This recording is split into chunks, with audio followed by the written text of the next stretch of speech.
तुमची आहे. पोरींनो, बायांनो, तुम्ही वाघिनी, रणरागिनी, सावित्रीबाई फुले, अहिल्याबाई होळकर, रमाई, भीमाई, फातिमा शेख, स्त्रियांची शाळा काढणाऱ्या महात्मा ज्योतिराव फुल्यांना ज्यांनी पहिली मदत करून 2 मास्तरनी झाल्या आणि पुण्यामध्ये मुलींची शाळा काढली, म्हणून आज तुमच्या पुढे प्रांत कलेक्टर अधिकारी आहे. मग कोणत्या मशिदीतून आला होता एखादा अल्लाह, कोणत्या देवळातून एखादा देव आला होता तुमच्या पूर्ण प्रांत करायला, कलेक्टर करायला, तुम्हाला शिक्षणाची परवानगी देण्यासाठी.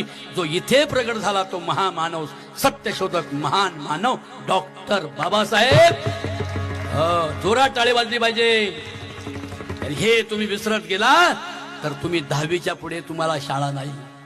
ऐकलं असेल तुम्ही, 10वी पर्यंत आमची पोरं फुकट.